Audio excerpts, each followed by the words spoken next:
నమస్తే very good evening welcome to cube TV network నేను మీ Shravani journalist 2023 assembly ఎన్నికలకి సంబంధించి ఉత్కంఠకి తెరపడిపోయింది. ఎవరు ముఖ్యమంత్రి, ఏ పార్టీ గెలవబోతోంది, కాంగ్రెస్ వస్తుందా, బీఆర్ఎస్ తిరిగి అధికారంలో మూడోసారి వచ్చే అవకాశం ఉందా, లేక హంగికి ఆస్కారం ఉందా? వీటన్నిటి నేపథ్యంలో ఒక క్లియర్ కట్ క్రిస్టల్ క్లియర్ మార్జిన్ని తెలంగాణ ప్రజలు కాంగ్రెస్ పార్టీకి ఇచ్చారు. ఆ మార్జిన్ ఏంటో తెలుసు కదా, 64. బీఆర్ఎస్ పార్టీ సిపిఐతో కలిపి 65. సో రేవంత్ రెడ్డి ముఖ్యమంత్రిగా ప్రమాణ స్వీకారం చేయడానికి ముహూర్తం కూడా ఖరారైపోయింది.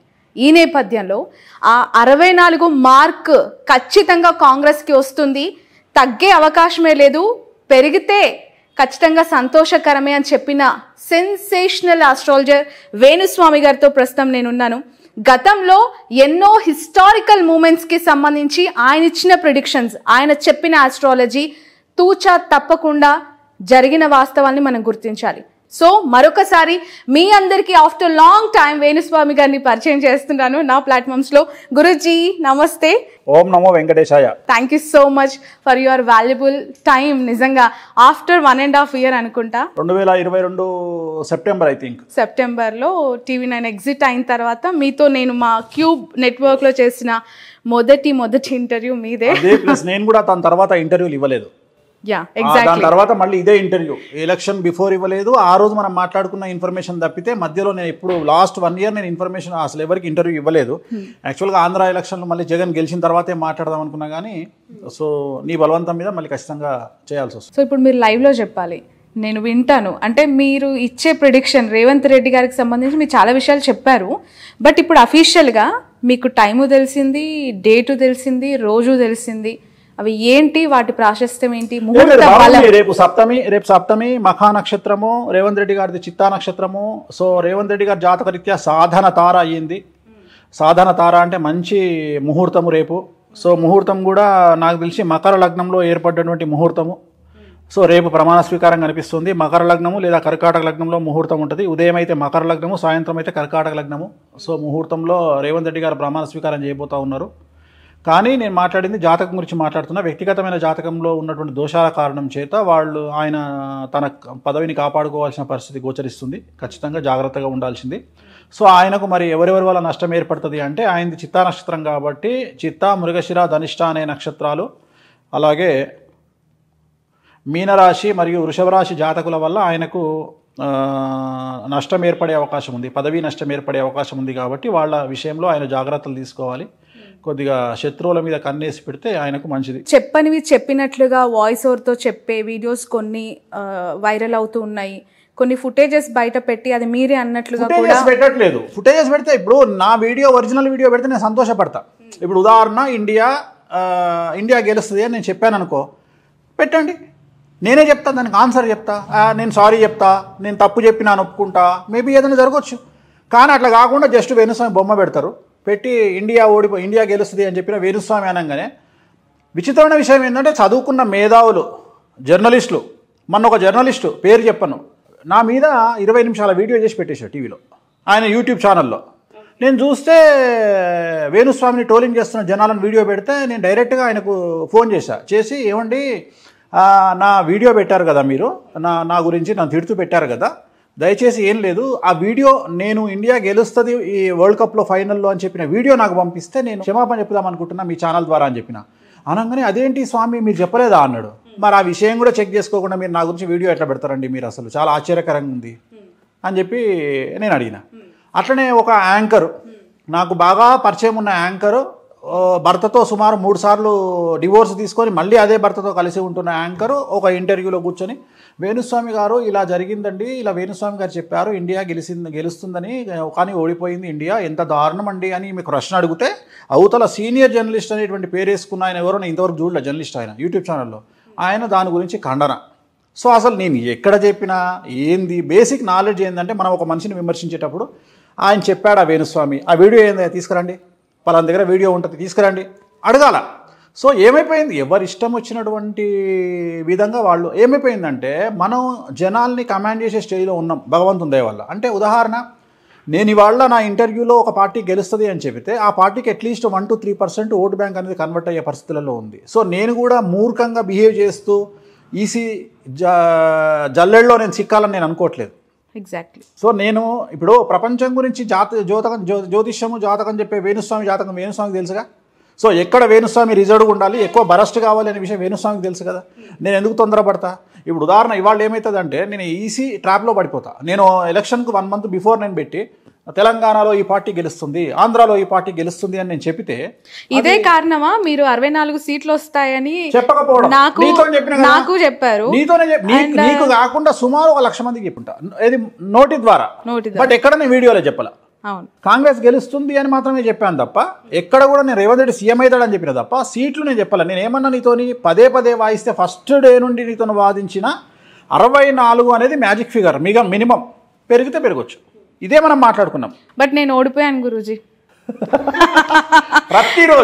ప్రతిరోజు ప్రతి సందర్భంలో కేసీఆర్ గారు 3వ ముఖ్యమంత్రి అవుతారని, కేటీఆర్ గారు మేబీ సీఎం అయ్యే అవకాశం ఉందేమో రాబోయే రోజుల్లో అని చెప్పి చాలా స్ట్రాంగ్గా మీతో వాదించిన వ్యక్తుల్లో అతి కొద్ది మందిలో, అంటే ఎందుకంటే మీతో వాదించేంత ఇంటిమసీ నాకు ఉంది కాబట్టి ప్రతి సందర్భంలో నేను వాదించాను. ఈ రోజు అది జరగలేదు. 64 అనే ఫిగర్ని ఎలా మీరు? నేను 2 months నుండి అదే స్టాండ్లో ఉన్నా.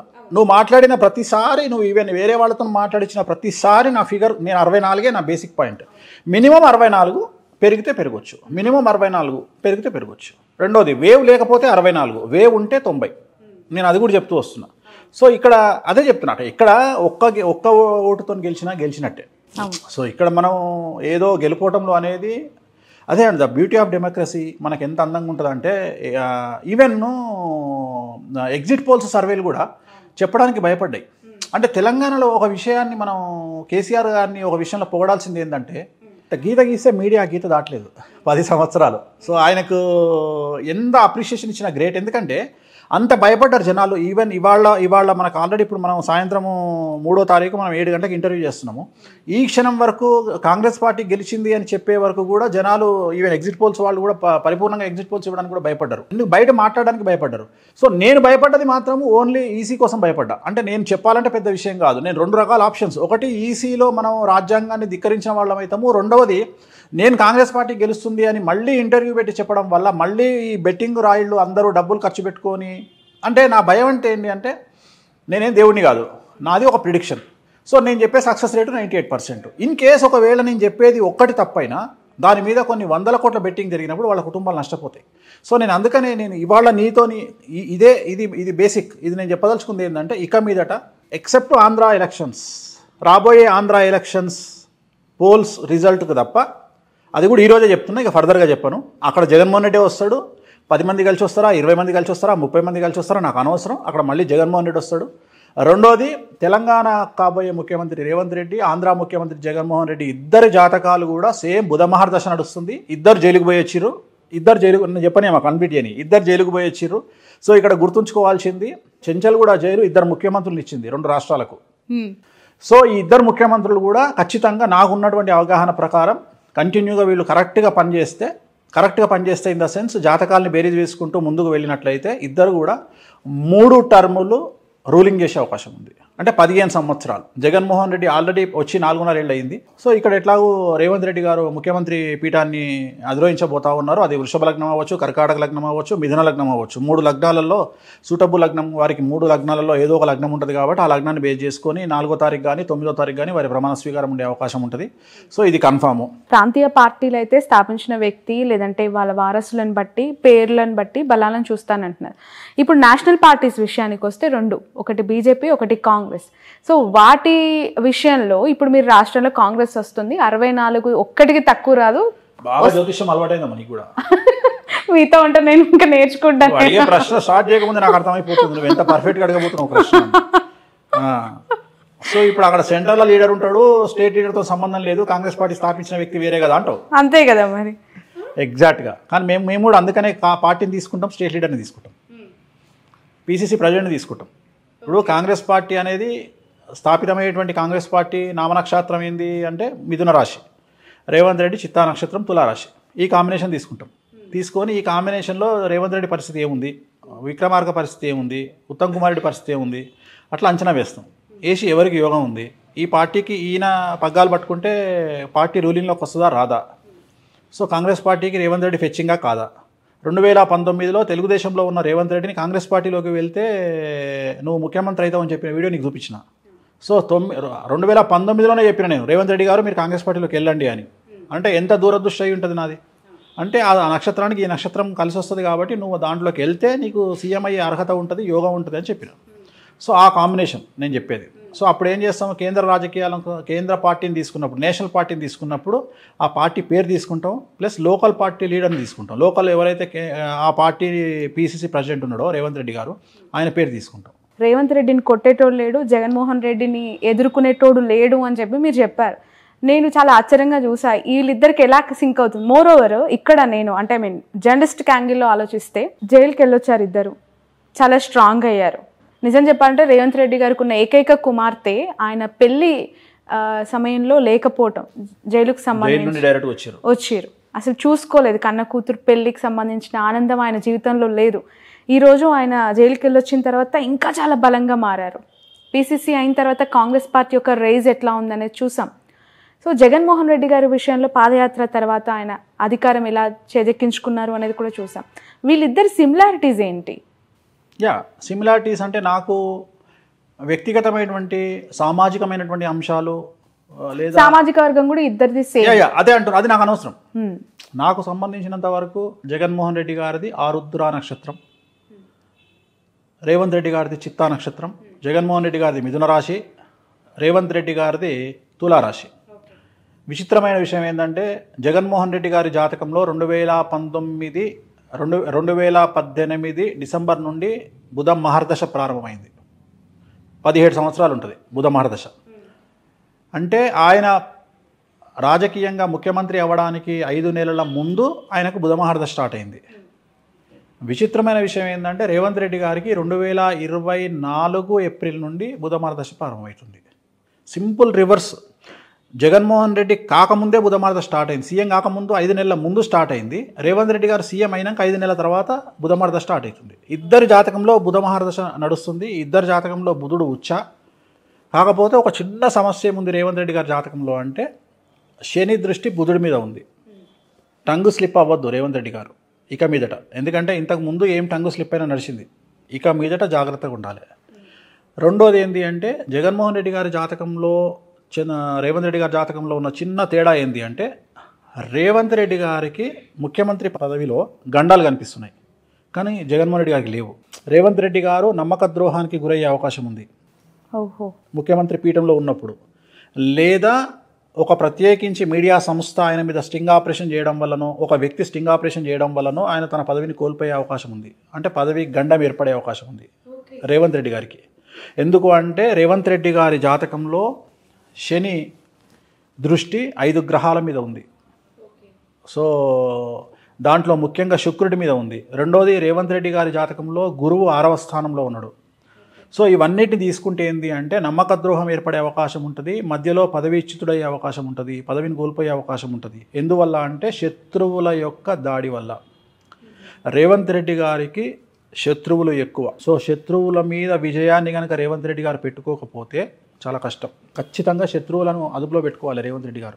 ఓకే, రేవంత్ రెడ్డి గారికి శత్రువుల దాడి ఉంటుందన్నారు, రాజకీయ గండం కూడా ఉంటుంది, పదవీ గండం. అంటే ఆయన ముఖ్యమంత్రి ఇంకా ఇప్పుడు ముఖ్యమంత్రి పదవిని స్వీకరించిన తర్వాత జాగ్రత్తగా ఉండాలి అని చెప్తున్నా. రేవంత్ రెడ్డి గారికి చెప్పేది ఏంటంటే జాగ్రత్తగా ఉండాలి, మీ మీద శత్రువుల బెడద ఎక్కువ ఉంది. సో ఖచ్చితంగా బగాలముకి సంబంధించినటువంటి రెమెడీస్ చేసుకోవడము, మీరు ఏదో ఆలోచించి మీకు సంబంధించినవి చేసుకోవడము ఖచ్చితంగా చేయాలి. ఆ నమ్మకం ఉండాలి. శత్రు బాధ నివారణం అంటారు బగాలముకి. సో అమ్మవారికి చేయించుకుంటే, అంటే దాంట్లో కూడా నేను రీజన్ కూడా చెప్తున్నా మీకు క్లియర్గా. శత్రువుల వల్ల పర్టికులర్గా పదవీ భంగము, మరియు నేను ఇంకోటి కూడా చెప్తున్నా, ఏదో ఒక సంచలనాత్మక, అంటే ఆయన టంగ్ స్లిప్ అవ్వడము, లేకపోతే మీడియా ముందు అనకూడని మాట అనడము, లేకపోతే ఎవరన్నా తన సన్నిహితుల వద్ద మీడియా వద్ద మాట్లాడడం, వాళ్ళు రికార్డు చేసి దాన్ని బయటికి తీసుకొచ్చి స్టింగ్ ఆపరేషన్ లాంటివి చేసి ఆయన పదవి నుండి దించేసే అవకాశం ఉంది అని చెప్తున్నా. ఓకే, అసలే సీఎం రేసుకు చాలామంది పోటీ పడుతూ ఉన్న వాళ్ళు ఉన్నారు, అందుకనే చెప్తున్నా. ఇక అవన్నీ నాకు అనవసరం, కానీ అందుకనే జాగ్రత్త చెప్తున్నా, జాగ్రత్తగా ఉండండి. Thank you so much Guruji. Thanks a lot me valuable టైంని మాకు ఇచ్చినందుకు, అనేక అంశాల మీద మీ అభిప్రాయం తెలియజేసినందుకు thanks a lot. Om Namo Venkatesaya. So ఇది వేణుస్వామి గారితో స్పెషల్ ఇంటర్వ్యూ. దాదాపు చాలా నెలల తర్వాత ఇచ్చిన ఇంటర్వ్యూ. 2 తెలుగు రాష్ట్రాలకి సంబంధించి రాజకీయాలపై, సినిమాపై, వ్యక్తిగతంగా ఎంతో మందికి సంబంధించిన మంచి చెడులు ప్రస్తావించి చేసిన ఇంటర్వ్యూ. దీన్ని ప్రత్యేకంగా టార్గెట్ చేయాల్సిన ఉద్దేశం కాదు, చేసే పర్సెప్షన్ కూడా కాదు. 2 తెలుగు రాష్ట్రాల్లో ఉన్న ప్రముఖులకి సంబంధించి ఎలాంటి అంశాలు రాబోయే రోజుల్లో ఉండబోతూ ఉన్నాయి, న్యూస్ మేకర్స్గా, న్యూస్ ఫిగర్స్గా, చరిష్మా ఉన్న లీడర్స్ ఎదుర్కోబోయే సంఘటనలు ఏంటి, ఆ సందర్భాలు ఏ విధంగా ఉండబోతున్నాయని చర్చించిన ఒక ఇంటర్వ్యూ మాత్రమే. ఎందుకు అంటే ఇక్కడ అధికారం మారింది. బీఆర్ఎస్ పార్టీ ప్రతిపక్షంలో కూర్చోబోతోంది, కాంగ్రెస్ పార్టీ అధికారంలోకి వచ్చింది. రాష్ట్రం ఖచ్చితంగా సుభిక్షంగా ఉండాలనుకుంటాం, ప్రతి లీడర్ రాష్ట్రానికి మంచి చేయాలి అనుకుంటారు. కానీ వాళ్ళ వల్ల జరిగే వాళ్ళకు వచ్చే ఇబ్బందులు ఏంటి, ఎలా ఉండబోతుంది అనేది తెలుసుకోవాలని ప్రతి ఒక్కరు కోరుకుంటారు. అది చెప్పే ఉద్దేశం తప్ప మరొకటి లేదు. That's all for now. ఈ ఇంటర్వ్యూ క్యూబ్ టీవీ నెట్వర్క్లో ఉన్న అన్ని ఛానల్స్లో కూడా చూడొచ్చు. And fake thumbnails, fake photos or fake వీడియోస్తో చాలా ట్రోల్స్, మీమ్స్ జరుగుతూ ఉన్నాయి. ఎక్కడ ఏం చెప్పినా వేణుస్వామికి సంబంధించి ఫుల్ ఇంటర్వ్యూ చూడాలి అంటే మాత్రం క్యూబ్ టీవీ నెట్వర్క్లో మీరు చూడొచ్చు. Cube TV news, cube TV, news cube channel, daily culture, news buzz, Telugu వార్తలు, DC, ఇలా అనేక ఉన్నాయి మా నెట్వర్క్లో. వీటన్నిట్లలో కూడా సెన్సేషనల్ ఆస్ట్రాలజర్ వేణుస్వామి గారి ఇంటర్వ్యూ ఫాలో అవ్వచ్చు.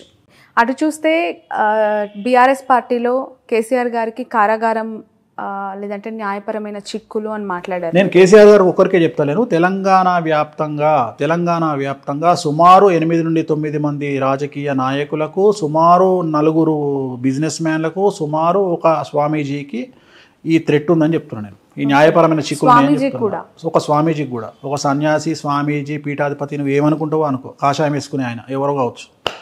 అట్లా ఎట్లా చెప్తారు, పేర్లు చెప్పొచ్చు కదా. పేర్లు తప్పదు, పేర్లు చెప్పచ్చు. మనం అవగాహనతో అంచనాతో చెప్తున్నాం మనం, అది అంతేగాని ఈయన ఉంటాడు అని ఎట్లా చెప్తాం, ఆయనకే చెప్తుంటే పోయి. సో ఒక అంచనా. ఇప్పుడు 8 మంది పొలిటీషియన్స్ అని చెప్పినాము, అందులో ఉంటారు. కే అనే పేరు ఉండొచ్చు, టీ అనే పేరు ఉండొచ్చు, సి అనే పేరు ఉండొచ్చు, బి అనే పేరు ఉండొచ్చు. మీకు తెలుసు కదా ఎవరు అని చెప్పి. నాకు తెలుస్తుంది, చెప్పొచ్చు కదా. ఇంటర్వ్యూ అయిపోగా నీతోనే మాట్లాడతా. నేను ఆల్రెడీ గెస్ట్ చేశాను. సో ఇంతమంది రాజకీయ నాయకులు అంటున్నారు, ప్రముఖులు అంటున్నారు, అంటే రాష్ట్రంలో ఇకపై పరిణామాలన్నీ చాలా రంజుగా ఉండబోతుంది. మామూలుగా ఉండదమ్మా, ఐమాక్స్ స్క్రీన్లో చూడొచ్చు. తెలంగాణలో డెడ్ పాలిటిక్స్, ఏపీలో ఎప్పుడు యాక్టివ్ పాలిటిక్స్.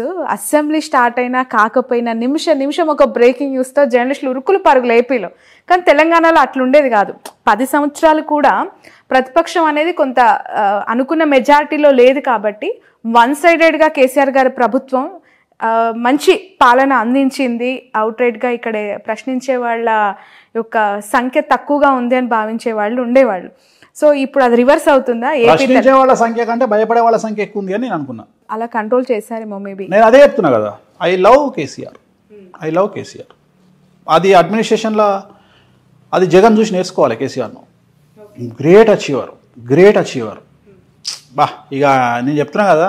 ఎలా ఇన్స్పైర్ అయ్యారు గురుజీ? అంటే ఆయనను చూసినప్పుడు కేసీఆర్ గారి బిహేవియర్ కావచ్చు, మెంటాలిటీ కావచ్చు, ఆయన యాక్టివిటీస్ మీకు అంటే గ్రేట్ అచీవర్గా అంటే ఏం లేదు. ఇప్పుడు నేను కేసీఆర్ నుండి అంటే ఏం లేదమ్మా, సమాజంలో తిరుగుతున్నప్పుడు ఎప్పుడు మనము నిత్య విద్యార్థిగానే ఉండాలి. ఒక్కొక్కళ్ళ దగ్గర నుండి కొన్ని నేర్చుకుంటాం. ఇప్పుడు జగన్మోహన్ రెడ్డి గారి దగ్గర నుండి, రేవంత్ రెడ్డి గారి దగ్గర నుండి నేర్చుకున్నది ఏంటంటే, నేను జగన్మోహన్ రెడ్డి గారు జైలుకు పోయినా కూడా ఒక సీఎం కొడుకు అయ్యి ఉండి అన్ని డబ్బులుండి కూడా జైలుకు పోయి కష్టాలను అనుభవించి కూడా ఆయన ఎప్పుడు తన కాన్ఫిడెన్స్ను కోల్పోలే. అట్లనే రేవంత్ రెడ్డి గారు కూడా 109 కేసులు పెడితే కూడా ఆయన ఎప్పుడు చెల్లించలే. ఆయన టార్గెట్ సీఎం పదవే. సో అట్లా ఉన్నారు కాబట్టి వాళ్ళు అచీవర్స్ అయ్యారు. వాళ్ళు అంత హార్డ్ వర్క్ చేయకపోతే చాలామంది ఏదో ఇవాళ వేణుస్వామి వచ్చి టీవీ ముందర కూర్చొని మాట్లాడలే, ఒక టంగ్ స్లిప్ అయ్యి నోరు జారితే 30 ml అన్నట్టుంటుంది కథ. టీవీలో టెలికాస్ట్ అవుతుంది. గుర్తుంది కదా? గుర్తుందో మర్చిపోయినా మనం. గుర్తుంది. మరి అట్లుంటుంది కథ. మనం ఒక్కసారి ఎయిర్లోకి వెళ్ళిపోయింది అనుకో, వాయిస్ ఆడుకుంటారు జనాలు. అట్లనే కేసీఆర్ గారు అడ్మినిస్ట్రేటర్ అయిన తర్వాత రాజశేఖర రెడ్డి గారి దగ్గర ఉన్న గొప్పతనం ఏంది అంటే, పెద్ద ఆయన దగ్గర ఉన్నది ఏంటి అంటే, ప్రేమతో సరెండర్ అయ్యేవాళ్ళు పెద్ద ఆయనకు. కేసీఆర్ గారికి భయంతో సరెండర్ అవుతారు. తేడా అది. రాజశేఖర రెడ్డి గారు ప్రేమతో సరెండర్ అయిపోతారు. ఇదే భయం అక్కడ కూడా ఉండేది, కానీ ప్రేమతో సరెండర్ అయ్యారు. ఈయనకు భయంతో సరెండర్ అయ్యారు. మొత్తం మీద నువ్వు భయమో ప్రేమలో సరెండర్ కావడం ముఖ్యం. ఆధీనంలో ఉంచుకోవడం. ఆధీనంలో ఉంచుకోవడం నాకు అది నచ్చింది. ఆ కమాండ్ చేయడం అనేది గొప్ప విషయం. ఏకఛత్రాధిపత్యం ఇక అంతే. ఇక ఏకఛత్రాధిపత్యం. సరే ఇప్పుడు రేపు వచ్చిండా రాలేదా తర్వాత ఏమైతే దశాచిత్రం, అరే ఆడు దశ తిరిగిందిరా, నిజంగా దశ తిరిగింది అయింది. 2014 నుండి 24 వరకు ఈ కింగ్ అంటే కింగ్ లెక్కనే బతికిండు. పెద్ద ఆయన రాజశేఖర రెడ్డి గారు కూడా కింగ్ లానే బతికారు. సౌత్ పాలిటిక్స్కి సంబంధించి వీళ్ళు గుర్తుంచుకోవాల్సిన, వీళ్ళ పరిపాలన గుర్తుంచుకునే విధంగా ఉంటుంది అనటానికి చాలా అంశాలు ఉన్నాయి. ఏదమ్మా తెలంగాణ జాతిపిత కేసీఆర్, అది ఒక్కటి చాలమ్మా. ఆయన ఏం చేసిండు అనేది సెకండరీ. తెలంగాణ రావాలనేది నా చిరకాల వాంఛ. తెలంగాణ తీసుకొచ్చిండు. ఆయన సీఎంగా ఉన్నా లేకపోయినా ఆయన తెలంగాణ జాతిపిత, ఆయన అచీవర్ అంతే. నాకు తెలంగాణ ఇచ్చిన జాతిపిత అంతే. ఇంకా ఆయన పేరు అది చరిత్రలో నిలిచిపోతుంది. ఇక అది మామూలు కాదు కదా. ఆయన సీఎంలు ఇవన్నీ వేస్ట్ మాటలు. ఆయనకు ఉన్న బిరుదు ముందు, జాతిపిత అనే బిరుదు ముందు, తెలంగాణ జాతిపిత అనే బిరుదు ముందు ఇవన్నీ ఇంకా పక్కకు పోయినట్టే. సో ఈ బిగ్ అచీవర్. ఇంకా వేరే వాళ్ళతో కంపేర్ చేస్తే ముఖ్యమంత్రుల పాలన వేరు. ఇప్పుడు చంద్రబాబు నాయుడు 1994 నుండి 2004 వరకు 92లో ఫైనాన్స్ మినిస్టర్గా నేనే కూర్చోబెట్టిన, 94లో సీఎంగా నేనే కూర్చోబెట్టిన, 98, 99లో నేనే సీఎంగా కూర్చోబెట్టిన. ఇవాళ కూడా ఈనాడు పేపర్ తీస్తే ఫ్రంట్ పేజీలో నా బొమ్మ ఉంటుంది చంద్రబాబు నాయుడు గారితో. ఇప్పటికి కూడా మీరు చూస్తే చూడవచ్చు ఆ ఫోటో. సో అప్పుడు నేను నా కళ్ళతో చూసిన is a big achiever, big administrator. ఆయన వస్తుంటే ఐఏఎస్లో కూడా భయపడ్డటువంటి సిచ్యువేషన్ నేను చూసిన. అదే చంద్రబాబు నాయుడు గారిని 2014లో చూడలేకపోయినా, ఎందుకంటే తర్వాత ఆయనకున్న చరిష్మ పోయింది. కానీ ఆ 10 ఏళ్ళు ఆయన అడ్మినిస్ట్రేషన్ చేసింది, అదొక చరిత్ర. అట్లనే రాజశేఖర రెడ్డి గారు ఆ రాజసం ధోతిలో కూడా, ఆ రాజసం పంచకట్టులో కూడా ఆ రాజసం ఎవరు చేయరు. అట్లనే కేసీఆర్ గారు అడ్మినిస్ట్రేషన్ ఏంది అంటే భయపెట్టైనా సరే అట్లా నిలబెట్టారు. సో అది ఆయన స్పెషాలిటీ. సో వీళ్ళందరూ చరిత్రలో నిలిచిపోయే మనుషులు. Okay, right. 2 రాష్ట్రాల్లో జనసేన పార్టీ యొక్క ప్రభావం, జనసేన పార్టీ స్థాపించిన అధినేత యొక్క ఇంపాక్ట్, పవన్ కళ్యాణ్ గారు ఇక్కడ పాలిటిక్స్లో 6 స్థానాల్లో వాళ్ళ అభ్యర్థులను పెట్టి 8 స్థానాల్లో పెట్టారు. 6 స్థానాలు ఐ థింక్ ఆయన ప్రచారం చేసినట్లున్నారు ఇక్కడ. సో ఎలాంటి ఇంపాక్ట్ 8 స్థానాల్లో ఏమైంది? డిపాజిట్ కూడా రాలేదు. నేను ఎప్పుడో చెప్పిన పరిస్థితులు బాగాలేవు అని చెప్పిన. ఎవరికి? పవన్ కళ్యాణ్ గారికి. ఓకే, ఏంటి తన జాతకం ఏలినాటి నడుస్తుంది. ఓకే, 2025 వరకు ఏలినాటి నడుస్తుంది. ఇవాళ ఆంధ్రప్రదేశ్లో ఆయన ఇండిపెండెంట్ కొట్లాడుంటే ఇవాళ మెయిన్ అపోజిషన్ అవుతాడు. రేపు పొద్దున 24లో జగన్ గారికి వ్యతిరేకంగా ఫైట్ చేస్తే ఆయనకి 20 నుండి 25 సీట్లు వచ్చి ఆయన అపోజిషన్ ప్లేస్లో కూర్చుంటుండే. ఓకే. సో మనం చెప్తే నేను అదే చెప్తున్నా, మన మాట వినాలే అనే రూల్ ఎక్కడుంది? ఎవరిష్టం వాళ్ళది. ఓకే. సో పవన్ కళ్యాణ్ గారికి వస్తూ ఉన్న ఫాలోవర్స్ని చూసి ఎంత ఇంపాక్ట్ ఉంటుందో అని భయపడిపోతుంటారు చాలా సందర్భాల్లో. నేను కూడా తెలంగాణలో నాగర్ కర్నూలు సభను చూసా, కూకట్పల్లిలో ర్యాలీని చూసా. ఆ క్రౌడ్ అంతా చూసి ఖచ్చితంగా కూకట్పల్లిలో అయితే నేను ఖచ్చితంగా జనసేన అభ్యర్థి గెలుస్తారని అనుకున్నాను. ఎందుకు అంటే అంత వేవ్ కనిపించినట్టు అనిపించింది నాకు. బట్ గ్రౌండ్లో అలాంటి పరిస్థితి ఏమీ లేదు. అభిమానం వేరు, ఓటేయడం వేరు. ఎందుకు అది అంతే, ఇక్కడనే కాదు, ఓటుకి ఎందుకు కన్వర్ట్ అవ్వట్లేదు పవన్ కళ్యాణ్ గారు? ఆ మాటకు వస్తే మన భారతదేశ ప్రధాని ఎవరు ఉండాలి? రాహుల్ గాంధీ గారు కాదు, రజనీకాంత్ కానీ అమితాబ్ బచ్చన్ కానీ ఉండాలి. మీరు ఇటు కంపారిజన్. ఓకే, వాళ్ళిద్దరే ఉండాలి. అప్పుడు భారతదేశానికే కాదు, ప్రతి స్టేట్ సీఎం ఒక సినిమా యాక్టర్ అయి ఉండాలి. అంతే కదా. హయ్యెస్ట్ జనాలు ఎవరికి వస్తారు? తలైవకి వస్తారు. రజనీకాంత్ వచ్చిండు అనుకో, జనాలందరూ వచ్చి నిలబడతారు రోడ్డు మీద. మరి ఆయన ప్రధానమంత్రి కావాలి, అమితాబ్ బచ్చన్ రాష్ట్రపతి కావాలి. అట్లనే మిగిలిన స్టేట్ సీఎంలందరూ ఆయా స్టేట్ హీరోలు కావాలి. ఎందుకైతే లేరు? ఎన్టీ రామారావు తర్వాత ఎందుకు అంత అవుతుంది? ఇవాళ తెలుగుదేశం పార్టీ అధినేతను తీసుకుపోయి జైల్లో పెట్టినా కానీ మాట్లాడకుండా జూనియర్ ఎన్టీఆర్ ఎందుకు మాట్లాడతలేడు? అంటే నిజాలు తెలుసు కాబట్టి, గ్రౌండ్ లెవెల్లో పరిస్థితులు అనుకూలంగా లేవు కాబట్టి. రైట్. బాదాంకాయలు పల్లికాయలు అమ్ముకునేటోడు కూడా 1 డేలో సెలబ్రిటీ అవుతాడు. అంత మాత్రం మనం ఓట్లేస్తామనుకుంటే తప్పు. Okay, right. బర్రెలు కాల్చుకునే అక్క వీడియో పెడితే సపోర్ట్ కొడతాం, కానీ ఓట్లేయం, ఓన్లీ సపోర్ట్ కొడతాం. ఓకే, అంతే. పవన్ కళ్యాణ్ గారి పరిస్థితి కూడా బర్రెలక్కతో సమానం అంటారా? బర్రెలక్కతో సమానం అనట్లేదు నేను. అనేది సెలబ్రిటీ స్టేటస్ వేరు, జనాలు రావడం వేరు, ఆ వచ్చిన వాళ్ళు ఓటు హక్కు కింద కన్వర్ట్ అవ్వడం వేరు. నేను మాట్లాడేది అది. దాన్ని చూసి జనాలను చూసి ఓట్లు పడతాయి అనుకోవడం తప్పు అని చెప్తున్నా. ఎప్పుడే కానీ జనాలకు ఓట్లకు సంబంధం లేదు. బట్ టీడీపీతో పొత్తుని ఒకవేళ వాళ్ళు విరమించుకున్నా, పవన్ కళ్యాణ్ గారు విరమించుకొని బీజేపీతో కలిసి ఎన్నికల్లోకి దిగితే ఇంపాక్టెడ్ సీట్స్ ఏమైనా, అంటే ఏమైనా ఇన్ఫ్లుయెన్స్డ్ సీట్స్ ఏమైనా ఉండొచ్చా ఏపీలో? ఇప్పుడు ఇండివిజువల్గా పవన్ కళ్యాణ్ రేపొద్దున కూడా టెక్నికల్గా మాట్లాడితే పవన్ కళ్యాణ్ గారు పోటీ చేస్తే టీడీపీ ఓటు పవన్ కళ్యాణ్ గారికి కన్వర్ట్ అవుతుందా? నా simple question. Janasena vote TDP convert అవుతుంది, కానీ టీడీపీ ఓటు కన్వర్ట్ అవుతుందా? నా ప్రశ్న, ఇది పెద్ద ప్రశ్న. ఇది దీనికి ఆన్సర్ చేస్తే జవాబు వస్తుంది. నేను అడిగే ప్రశ్నకు ఆన్సర్ చేయి. టీడీపీ ఓటు జనసేన కన్వర్ట్ అయ్యే అవకాశం ఉండదు. పొత్తు పెట్టుకున్నప్పుడు ఖచ్చితంగా పొత్తు పెట్టుకున్న చేయాలి కదా. ఇయ్యరు. తెలంగాణలో 8 చోట్ల జనసేన పోటీ చేసింది. ఎవరితో కలిసి పోటీ చేసింది? బీజేపీతో కలిసి పోటీ చేసింది. సంస్థాగతంగా ప్రతి కాన్స్టిట్యున్సీలా సరే పోనీ వద్దు అనుకుందాం, అట్లీస్ట్ ఒక 8 కాన్స్టిట్యున్సీలలో ఒక 4 కాన్స్టిట్యున్సీలలోనన్నా 15,000 ఓట్లు పడాలి కదా. అట్లీస్ట్ 16,000 ఓట్లు పడితే డిపాజిట్ దక్కుతుంది. అంటే బీజేపీకి ఓట్లు 15,000 ఓట్లు కూడా లేవా కాన్స్టిట్యున్సీలో? ఆ 15,000 ఓట్లు ఎందుకు కన్వర్ట్ కాలే జనసేనకు? ఇదే ప్రశ్న ఆంధ్రాలో ప్రత్యక్షమవుతుంది, ఉత్పన్నమవుతుంది. నేను అడిగే ప్రశ్నే ఇది. జనసేనకు బీజేపీ ఓటు షేరు ఎందుకు కన్వర్ట్ కాలేదు తెలంగాణలో? బీజేపీ, టీడీపీ, జనసేన ఇంచుమించు 3 కలిసి పోటీ చేసినట్టే ఒక రకంగా చెప్పాలంటే తెలంగాణలో అనుకుందాం, ఇల్లీగల్గానో లేకపోతే అన్అఫీషియల్గానో. మరి జనసేనకు బీజేపీ ఓట్లు ఎందుకు కన్వర్ట్ కాలే? ఎందుకు ట్రాన్స్ఫర్ కాలే? టీడీపీ, జనసేన, బీజేపీ పోటీ చేసినట్టే కదా తెలంగాణలో. టీడీపీ ఎన్నికల బారి నుంచి లేదు, కానీ అన్అఫీషియల్ గానే సపోర్టే కదా. జనసేన అంటే టీడీపీ కూడా జనసేనతో కలిసింది ఆంధ్రాలో. లేదు. ఇప్పుడు ఇక్కడ టీడీపీ ఎన్నికల నుంచి తప్పుకొని వాళ్ళ కార్యకర్తల్ని లేదంటే ఆ పార్టీ సింపథైజర్స్ ని ఎటువైపు మళ్ళించింది అంటే గాంధీ భవన్ వైపు మళ్ళించింది. గాంధీ భవన్ లో కాంగ్రెస్ జెండాలతో పాటు టీడీపీ జెండాలు పట్టుకొని తప్పు మళ్ళలేదు. సెటిలర్స్ గనక ఇవాళ కాంగ్రెస్ కోటేసి ఉంటే హైదరాబాద్ లో కాంగ్రెస్ కు 10 సీట్లు వచ్చాయి. ఒక్క సీట్ కూడా రాలే హైదరాబాద్ లో.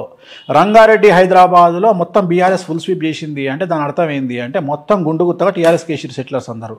ఎవ్వరు కూడా చంద్రబాబు నాయుడు ఇష్యూస్ బేస్ చేసుకొని ఏ ఒక్కడు కూడా కాంగ్రెస్ పార్టీకి వెయ్యలేదు అనేది తేటతెల్లమైతుంది. సో టీడీపీ సింపథైజర్స్ కావచ్చు, టీడీపీ నాయకులు కావచ్చు, చంద్రబాబు మనుషులు ఎవ్వరు రేవంత్ కు సపోర్ట్ చేయలే.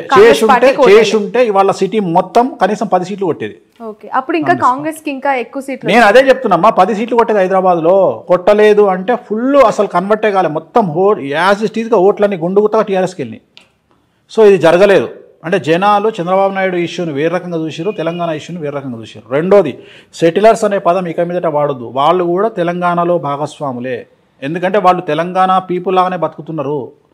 వలస వచ్చిన వాళ్ళు కానీ ఎక్కడ కూడా సెటిలర్స్ లాగా లేరు. అందువల్ల వాళ్ళు ఓన్ చేసుకొని ఓట్లేసారు తెలంగాణ. బట్ కేటీఆర్ గారు చేసిన కొన్ని చంద్రబాబు నాయుడు గారి అరెస్ట్ విషయంలో కమెంట్స్ అనేవి నెగిటివ్ ఇంపాక్ట్ చూపించాయి పార్టీకి అనేది చాలా. ఒకవేళ ఎలక్షన్ రోజుకు ఆయన లోపల ఉంటే జరిగేదేమో, అప్పటికే ఆయన వదిలేసారు. అందువల్ల ఆ ఇంపాక్ట్ పడలేదని చెప్తున్నా. ఆయన లోపల ఉంటే ఫీలింగ్ మారేమో, కానీ ఆయన బయట ఉన్నట్టే కదా. దాని వేడి తగ్గిపోయింది అప్పటికి. ఆ సీన్ వేడి తగ్గిపోయింది కాబట్టి జనాలు కూల్ అయిపోయింటారు. సో తెలంగాణలో టీడీపీ ఇంపాక్ట్ లేదు, జనసేన ఇంపాక్ట్ లేదు, జీరో లేదు, ఉండబోదు, ఫ్యూచర్లో కూడా ఉండదు. ఓకే. ఏపీ పరిస్థితికి చంద్రబాబు నాయుడు గారు ఇన్ ఫ్యూచర్ మీరు 2 టర్మ్స్ ఇప్పుడు జగన్మోహన్ రెడ్డి గారే వస్తారంటున్నారు కదా. నెక్స్ట్ 2 టర్మ్స్ జగన్మోహన్ రెడ్డి గారు వస్తారు. 2024-29 ఎవరు? జగన్మోహన్ రెడ్డి వస్తాడు, ముఖ్యమంత్రి ఆయనే అవుతారు. మరి ఆయన పార్టీ ఆయన అంటే మీ నోట్ నుంచి చెప్పాలి. జగన్మోహన్ రెడ్డి గారు 2024లో మరియు 2029లో ఆయనే ఆంధ్రప్రదేశ్ రాష్ట్రానికి ముఖ్యమంత్రిగా ఉండబోతా ఉన్నారు. డామ్ షూర్ గా.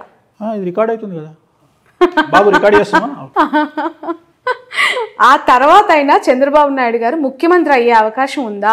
ఏందమ్మా రాసుకొచ్చుకుంటా, 200 ఏళ్ళు బతుకుతాను బడే ఉన్నావు నువ్వు, నాకు అర్థమైతలేదు. అంటే 74 ఏళ్ళు ఇప్పటికే అన్నారు తెలంగాణలో రేవంత్ రెడ్డి గారు సీఎం. కాదమ్మా, 74 ఏళ్ళు ఆయన రాజకీయ గండం ఉంది, పరిస్థితులు అనుకూలంగా లేవు కాంగ్రెస్ పార్టీకి అని చెప్పారు. ఏపీలో జగన్మోహన్ రెడ్డి గారు 2 టర్మ్స్ వచ్చిన తర్వాత ఏమైనా సిచ్యువేషన్స్ బ్యాడ్ గా వెళ్లే అవకాశం కనిపిస్తుంది? ఏం లేదు. ఇంకా రేపు 2024లో జగన్మోహన్ రెడ్డి సీఎం అయినాక టీడీపీ అనే పార్టీ ఏడు ఉంటుంది. ఓకే, తర్వాత చూద్దాం కదా. ఆ పార్టీ 29 వరకు సస్టైన్ అయినప్పుడు కదా ఆ పార్టీ, అప్పటి వరకు సస్టైన్. ఇప్పుడు నేను ఇంతకుముందు చెప్పిన 2017లో ఒక ఇంటర్వ్యూలో చెప్పిన ఏమని అంటే, రాజశేఖర్ రెడ్డి లాగా మారిన జగన్మోహన్ రెడ్డి గారిని చూస్తారు మీరు అని చెప్పిన. అన్నట్టుగానే ఆయన మారిన తర్వాత ఆయనకు జనాల్లో లీడర్లు నమ్మకం వచ్చింది. అట్లనే ఇంకో మాట చెప్తున్నా ఇప్పుడు నీ తరపున, కేసీఆర్గా మారబోతున్న జగన్మోహన్ రెడ్డిని చూస్తారు 24లో. అర్థమైందా డైలాగ్? ఓకే, కంట్రోల్ చేస్తాడు. ఓకే, అందరినీ కంట్రోల్ చేస్తాడు. సో ఇంకా తిరుగులే జగన్మోహన్. స్థానబలం ఏంటంటే స్థానబలం. మేము తెలంగాణలో ఉన్నాం కాబట్టి ఆంధ్రలో మమ్మల్ని ఏం చేస్తారు అని చాలామంది అనుకుంటారు. కానీ బట్ కుటుంబానికి సంబంధించి పదే పదే మాట్లాడుతూ ఉన్న వాళ్ళకి అంటే ఇంపాక్ట్ ఏ విధంగా ఉంటుంది అంటారు? ఈ ఎలక్షన్స్ టైంలో చెల్లి షర్మిల గారు తెలంగాణకు వచ్చేసారు, తల్లి గౌరవ అధ్యక్షురాలుగా రాజీనామా చేశారు, ఇప్పుడు ఆయనతో భార్య ఉన్నారు భారతి గారు, పరోక్షంగా సపోర్ట్ చేసినా కూడా ఆమె ప్రత్యక్ష రాజకీయాలకు వచ్చే అవకాశం ఉందంటారు? లేదమ్మా, లేదు, రారు. ఓకే, ఆ నెసిటీ లేదు వాళ్ళకి, వాళ్ళ ఫ్యామిలీకి అవసరం ఏముంది? ఇప్పుడు సరే, ఇప్పుడు షర్మిల ఫైటింగ్ ఇంకోటో అవన్నీ వ్యక్తిగతమైన అంశాలు. ఇప్పుడు తెలంగాణలో నాకు తెలిసిన ఫ్యామిలీ ఉంది. అన్న టీఆర్ఎస్లో ఉన్నాడు, తమ్ముడు బీజేపీలో ఉన్నాడు, వాళ్ళ పెద్దన్న కాంగ్రెస్లో ఉన్నాడు. వాళ్ళు అనామకులు కాబట్టి వాళ్ళ గురించి మాట్లాడుకోము. ఇది సీఎం ఫ్యామిలీ కాబట్టి మాట్లాడుకుంటున్నాం. అట్లా ఎన్ని ఫ్యామిలీలు లేవు తెలంగాణలో? నాకు తెలిసిన వాళ్ళు మస్తు మంది ఉన్నారు. ఓకే, సో అది కామన్ కదా, దాన్ని పెద్ద విశేషించి మాట్లాడుకోవాల్సినటువంటి అవసరం లేదు. వాళ్ళ జాతకరీత్యా ఉంటుంది. షర్మిల జాతకము, షర్మిల ఆంధ్రప్రదేశ్లో ఎంపీ కావాలి అంటే జగన్మోహన్ రెడ్డి చెప్పినట్టు ఉంటుంది, అన్న నాకు ఎంపీ అంటది, రాజ్యసభ ఇస్తాడు, ఎంపీ ఇస్తాడు, పోతుంది. ఆమె జాతకంలో రాజయోగం అనుభవించే పరిస్థితి లేదు కాబట్టి వ్యతిరేకమైన నిర్ణయాలు తీసుకుంటుంది. So actually nothing but decision. ఆమె తీసుకునే నిర్ణయాలు ఆమె జీవితము. ఆమె పార్టీ పెట్టినా, తెలంగాణలో కాంగ్రెస్ పార్టీకి పోయినా, లేకపోతే ఇంకో మాట మాట్లాడినా, ఇవన్నీ కూడా రాజకీయ జాతకపరమైన అంశాలే కదా. సో ఆమె తీసుకునే నిర్ణయాలు, ఆమె మాట్లాడే మాటలు ఆమె జీవితాన్ని డిసైడ్ చేస్తాయి. ఎలా ఉండబోతుంది అంటారు షర్మిల యొక్క పెద్ద గొప్పగా ఉండదు. ఓకే, షర్మిల గారు జగన్ దగ్గరికి పోతే హ్యాపీగా ఉంటుంది ఆమె జీవితం. ఆయన లేకుండా ఆమెను ఊహించుకోలేం. వెళ్ళే అవకాశం ఉందంటారు? ఎందుకంటే నీకు బాగా క్లోజ్ అమ్మా, నాకు తెలుసమ్మా, నీకు అమితమైనటువంటి ప్రేమ, నీకు చాలా క్లోజ్ షర్మిల. ప్రొఫెషన్ వేరు, వ్యక్తిగత మామూలుగానే అంటున్నా తల్లి, చెప్పట్లేదు. ఇప్పుడు చాలా మందికి ఏంటంటే, ఇప్పుడు నేను మీకు డికే శివకుమార్ అత్యంత సన్నిహితుడు అంట, కానీ ఆ సన్నిహితం ఎంతవరకు ఉండాలో అంతవరకే. షర్మిలమ్మ గారు పార్టీ పెట్టినప్పటి నుంచి టిల్ టుడే ప్రతి ఒక్క పొలిటికల్ యాక్టివిటీ పైన నా కవరేజ్ ఉంది. అండ్ ఒక మహిళ, ఇప్పుడు కల్వకుంట్ల కవిత గారు అవ్వచ్చు, ఇటు మన షర్మిల గారు అవ్వచ్చు. ఇప్పుడు షర్మిల గారి గురించి మనం ఇప్పుడు కాదు, పార్టీ పెట్టిన రోజు నుండి మాట్లాడుకుంటున్నాం. నేను ఎప్పుడైనా పాజిటివ్ గా మాట్లాడినా? ఓ మొత్తం ఇరగదీస్తుంది అని చెప్పినా, 1% ఇంపాక్ట్ కూడా ఉండదని చెప్పిన. నిజమైంది కదా. నేనేం మాటలు మార్చట్లేదు కదా. మీరు ఆ రోజు కూడా నువ్వు ఆమె దగ్గర ఇంటర్వ్యూ తీసుకొని వచ్చిన మరుక్షణం నేను చెప్పిన ఏముండదు తల్లి, అంత నార్మలే ఉంటుంది పరిస్థితి అని చెప్పిన. అంతే తప్ప నేనేం గొప్పగా మాట్లాడాను. అంతలాగా ఒక పాదయాత్ర, నిజంగానే చెప్పాలి, ఒక మహిళగా ఆమె చేసిన పాదయాత్రని నేను కల్లారా చూసిన వ్యక్తిగా కష్టం వేరు, చాలా చాలా బాధపడ్డాను ఆ రోజు. ఎందుకు అంటే పక్క రాష్ట్రంలో అన్న సీఎం గా ఉన్నారు, ఇక్కడ ఒక మహిళ ఒంటరిగా ఎందుకు ఈ పరిస్థితి వచ్చింది? మోరోవర్ అన్న గెలుపులో ఆమె పాత్ర ఉంది, ఆమె భాగస్వామ్యం ఉన్నప్పుడు ఇక్కడ ఎందుకు పెట్టింది అనేది నాకు పదే రేజ్ అయిన క్వశ్చన్. దానికి ఇప్పటివరకు నాకు ఆన్సర్. జాతకపరమైన విశ్లేషణ అంతే, వాళ్ళ వ్యక్తిగతమైన నిర్ణయాలు. Astrology is nothing but decision. అదే చెప్తున్నా కదా. ఆ నిర్ణయం ఎందుకు తీసుకున్నారు అంటే దానికి మనం ఏం చెప్తాం? ఇప్పుడు మన వేలో అనేవి ఉన్నాయంటారా? ఖచ్చితంగా నాకు కుటుంబం పట్ల అవగాహన లేదు, వ్యక్తిగతమైనటువంటి అంశాల జోలికి నేను వెళ్ళను. నేను జాతకపరంగా మాట్లాడతా. నేనేమంటా, ఇదే షర్మిల గారు నా దగ్గరకు వచ్చి, అనిల్ గారు నా దగ్గరకు వచ్చి, ఏమండి ఒక మాట మాకు ఒక ఐడియా అడ్వైజ్ ఇవ్వండి అంటే, ఎంబడే మీ దుకాణం బంద్ చేసి జగన్ గారిని కలవండి అని చెప్తా. ఎందుకు? అక్కడ పోయి కూర్చుంటే మీకు ఆల్రెడీ ఏదో పదవి ఇస్తాడు, హ్యాపీగా ఎంజాయ్ చేస్తారు లైఫ్, ఒక సీఎం చెల్లెగా లైఫ్ ముందుకెళ్తుంది. ఇంత కష్టాలు మీరు పడాల్సిన అవసరమే లేదని చెప్తాను నేను. కానీ వాళ్ళు మనల్ని అడగరు, మనం చెప్పాం, అయిపోయింది. సో ఇట్లనే astrology is nothing but decision. వారసులకి సంబంధించిన ప్రశ్న ఇది. కేసీఆర్ గారు ముఖ్యమంత్రిగా 2 టర్మ్స్ చేసిన తర్వాత ఇప్పుడు గెలిచి ముఖ్యమంత్రి పదవికి రాజీనామా చేశారు. కానీ కొడుకును ముఖ్యమంత్రి స్థాయిలో సొసైటీలో ప్రొజెక్ట్ చేశారు. నెక్స్ట్ 5 yearsలో కేటీఆర్ గారు ఆ స్థాయిలో ఎమర్జ్ అవుతారు పీపుల్లో అనేది ఒక మాట వినిపిస్తోంది. చంద్రబాబు నాయుడు గారి వారసుడు లోకేష్ గారి గురించి ప్రస్తావిస్తూ ఉన్నారు. లోకేష్ గారు ముఖ్యమంత్రి అయ్యే అవకాశం కానీ, పాదయాత్రను మరొకసారి దిగ్విజయంగా నాన్ స్టాప్గా స్టార్ట్ చేసి ఎండ్ చేసే పరిస్థితి కానీ, పీపుల్స్ లీడర్గా ఎస్టాబ్లిష్ అయ్యే అవకాశం కానీ ఉందా అని చెప్పి ఇక ఇండివిజువల్గా చెప్పగానే ఇద్దరికి లేదు, ఇద్దరు ముఖ్యమంత్రుల కొడుకులకు లేదు. ఒకటే ఆన్సర్లో 2 సమాధానాలు. ఇటు కేసీఆర్ గారు అబ్బాయి కేటీఆర్ కానీ. బట్ కంపారిటివ్లీ ఈరోజు ఇప్పుడు కూడా సిరిసిల్లలో ఆయన మళ్ళీ విక్టరీ. మళ్ళీ నువ్వు అన్ని జనరలైజ్డ్. నేను ఆస్ట్రాలజర్ అమ్మా, పొలిటికల్ అనలిస్ట్ కాదు. పొలిటికల్ ఆస్ట్రాలజర్ అనొచ్చు కదా. పొలిటికల్ ఆస్ట్రాలజర్ అను, కానీ పొలిటికల్ అనలిస్ట్ కాదు. పొలిటికల్ ఆస్ట్రాలజర్ గా చెప్పండి. ఇప్పుడు 3 సార్లు ఆయన ఎమ్మెల్యేగా గెలిచారు, దిగ్విజయంగా మంత్రి పదవులు అనుభవించారు. ఇప్పుడు సరే ఓకే ప్రతిపక్షంలో కూర్చుంటారు, వేరే విషయం. కానీ నారా లోకేష్ గారికి సంబంధించి అసలు ఎమ్మెల్యేగా గెలుస్తారా అనే ప్రశ్నకు ఆన్సర్ ఏంటి?